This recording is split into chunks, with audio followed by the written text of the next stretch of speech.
Hello dear friends, हमारी जो आज की कहानी है अकबर बीरबल की। कहानी का नाम है पंडित जी। तो चलिए कहानी शुरू करते हैं। ये शाम ढलने को थी। सभी आगंतुक आगंतुक धीरे धीरे अपने अपने घरों को लौटने लगे थे। तभी बीरबल ने देखा कि एक मोटा सा आदमी शर्माता हुआ चुपचाप एक कोने में खड़ा है। बीरबल उसके निकट आता हुआ बोला, लगता है तुम कुछ कहना चाहते हो। बेहिचक कह डालो जो तुम्हें कहना है। मुझे बताओ तुम्हारी क्या समस्या है। वह मोटा व्यक्ति सकुचाता हुआ बोला, मेरी समस्या यह है कि मैं पढ़ा लिखा नहीं हूँ। मैंने अपनी शिक्षा पर ध्यान नहीं दिया, जिसका मुझे खेद है। मैं भी समाज में सिर उठाकर सम्मान से जीना चाहता हूँ, पर अब नहीं लगता ऐसा कभी नहीं हो पाएगा। नहीं, कोई देर नहीं, ऐसा ज़रूर होगा यदि तुम हिम्मत न हारो और परिश्रम करो। तुम में भी योग्यता है, बीरबल ने कहा, लेकिन ज्ञान पाने में तो सालों लग जाएंगे।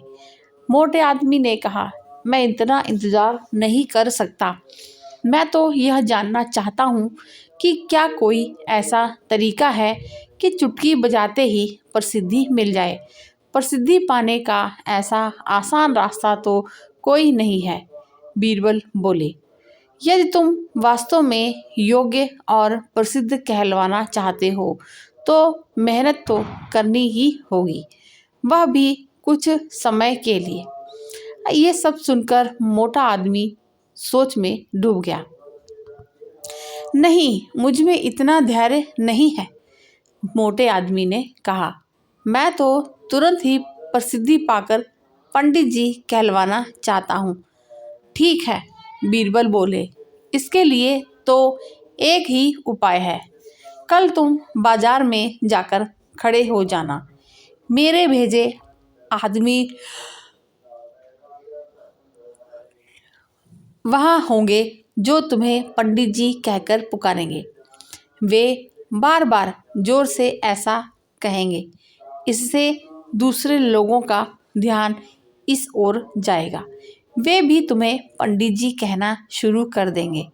ऐसा होना स्वाभाविक भी है, लेकिन हमारा नाटक तभी सफल होगा जब तुम गुस्सा दिखाते हुए उन पर पत्थर फेंकने लगोगे या हाथ में लाठी लेकर उनको दौड़ाना होगा तुम्हें। लेकिन सतर्क रहना, गुस्से का सिर्फ दिखावा भर करना है तुम्हें। किसी को चोट नहीं पहुंचनी चाहिए। उस समय तो वह मोटा आदमी कुछ समझ नहीं पाया और घर लौट गया। अगली सुबह वह मोटा आदमी बीरबल के कहे अनुसार व्यस्त बाजार में जाकर खड़ा हो जाता है। तभी बीरबल के भेजे आदमी वहां आ पहुंचे और तेज स्वर में कहने लगे, पंडित जी, पंडित जी, पंडित जी। मोटे आदमी ने यह सुन अपनी लाठी उठाई और भाग पड़ा उन आदमियों के पीछे, जैसे सच ही में पिटाई कर देगा। बीरबल के भेजे आदमी वहां से भाग निकले, लेकिन पंडित जी का राग आलापना उन्होंने नहीं छोड़ा।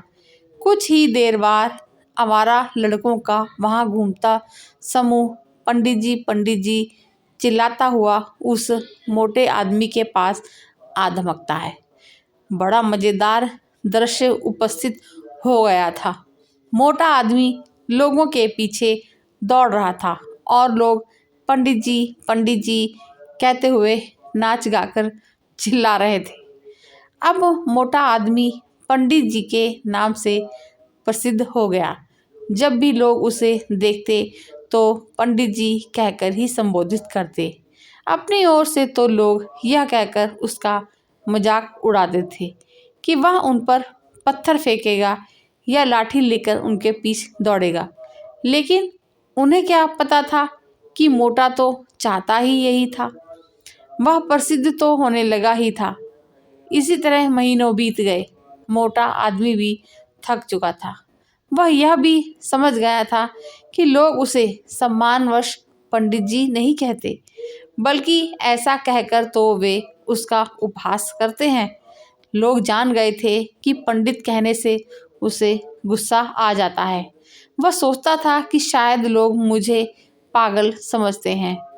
यह सोच सोचकर वह इतना परेशान हो गया कि फिर से बीरबल के पास जा पहुंचा।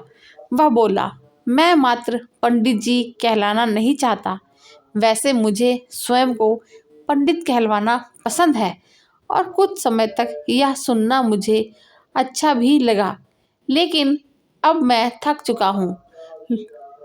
लोग मेरा सम्मान नहीं करते, वो तो मेरा मजाक उड़ाते हैं। मोटे आदमी को वास्तविकता का आभास होने लगा था। मोटे आदमी को यह देख बीरबल हंसता हुआ बोला, मैंने तो तुमसे पहले ही कह दिया था कि तुम बहुत समय तक ऐसा नहीं कर पाओगे। लोग तुम्हें वह सब कह सकते हैं जो तुम हो ही नहीं। क्या तुम उन्हें मूर्ख समझते हो? जाओ, अब कुछ समय किसी दूसरे शहर में जाकर बिताओ। जब लौटो तो उन लोगों को नज़रअंदाज कर देना जो तुम्हें पंडित जी कहकर पुकारें। एक अच्छे सभ्य व्यक्ति की तरह आचरण करना। शीघ्र ही लोग समझ जाएंगे कि पंडित जी कहकर तुम्हारा उपहास करने में कुछ नहीं रखा और वे ऐसा कहना छोड़ देंगे। मोटे आदमी ने बीरबल के निर्देश पर अमल किया। जब वह कुछ माह बाद दूसरे शहर से लौटकर आया तो लोगों ने उसे पंडित जी कहकर परेशान करना चाहा, लेकिन उसने कोई ध्यान न दिया। अब वह मोटा आदमी खुश था कि लोग उसे उसके असली नाम से जानने लगे थे। वह समझ गया था कि प्रसिद्धि पाने की सरल कोई राह नहीं होती। तो ये थी हमारी आज की कहानी। हमारी आज की कहानी कैसी लगी कमेंट में बताइएगा। मिलते हैं एक नए वीडियो में नई कहानी के साथ, और कहानी सुनने के लिए आप सभी का दिल से बहुत बहुत शुक्रिया। Thank you for listening.